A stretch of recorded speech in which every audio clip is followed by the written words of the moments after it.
We welcome you back. I'm Rick Sanchez. What we want to do now is try and bring you some reaction to some of the stories that we've been talking about, especially the political stories. There's a battle in Iraq between the top U.S. general and the prime minister. They don't seem to be able to get along. And there's also a war of words over Alberto Gonzales on Capitol Hill. Tonight we invited bloggers from the left and from the right to slug it out over this week's hottest political stories. You have these two guys feuding in the midst of all the problems with Iraq. How does this bode for the Bush administration? Robert, start us off. Well, I mean, I think that you're absolutely right. General Petraeus does mean business, and he's there to get the job done. And he's got a deadline. He knows he has to show progress by September, and he's not going to mess around. He's going to put the pressure on the Iraqi government to get some work done. Hey, Jane, is this a problem or not a problem for the Bush administration? I think it's a huge problem. They've said that benchmarks in Iraq have to be met by the Iraqi government.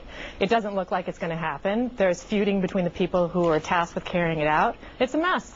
But at the same time, doesn't it show that this guy's a tough guy, and that's exactly what the Bush administration would want to show? Yes, but none of the benchmarks are being met. So in the end, it's what have you doing for me? What have you done for me lately? Well, the Bush administration has just bungled the whole war. I mean, having George Bush in charge of the Iraq war is like handing Lindsay Lohan the keys to your Lexus. It's a mess. Robert, what do you say to that? Well, I mean, obviously I disagree. I mean, there have been struggles. I think they're to be expected. I mean, things haven't gone as well as anybody would like. But, I mean, we have to give the surge a chance to succeed. And the truth of the matter is we're far too early in the process to make that judgment right now. Well, let me go on to the next big hurdle, to use the word that you guys are coining, when it comes to the Bush administration, and that is what many are calling Gonzo-gate. It does appear, does it not, Robert, that somebody is lying there. You have the FBI director, you have Deputy Comey, you have investigators all saying one thing, and that is that they did go talk about the warrantless wiretaps at the hospital, at Ashcroft's bedside, and then you have Alberto Gonzales saying, no, we didn't. Somebody's not telling the truth, Robert. Well, I think what you have here is a Democratic witch hunt to go after anybody they can in the Bush administration. And, in their defense, I mean, why not? I mean, they see an opening here, and they see the president's popularity dropping. So is that all it is, Jane? Is that all it is, an opening? Well, I think it's great that Robert and Tony Snow are willing to defend Alberto Gonzales, but no other Republican would go on the Republican Fox News in order to defend him. Is that a big problem for you, Robert, as a conservative? The fact that, she's right, the guys who are as critical as anybody else on this Gonzo-gate thing are members of the Republican Party.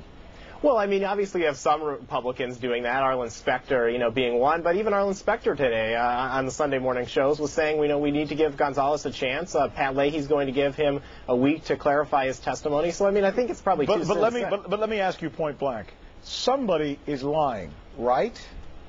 I don't know. I can't tell you that. Somebody, if you have three people saying A and another person saying B, somebody's got to not be telling the truth. They were all there, and they all have a different recollection of what happened. How is that possible? Well, I think that what is being pointed out is that Gonzales may be parsing words. There may be a distinction in the types of programs that they were talking about. I mean, so I think that, obviously they're using legal language here, but it's not something that I can determine. It's not something that Jane can determine. Well, Jane, let me ask you on this. Should somebody be subpoenaed to resolve this, and will the Democrats go that far, including subpoenaing not only the Attorney General, but maybe even using inherent contempt, which they're able to use, or even going as far as Karl Rove, who it obviously is who they're trying to really get at, isn't it? Well, in this situation, I don't know that Karl Rove is the target. We're talking about the NSA wiretaps here and whether Alberto Gonzales told the truth.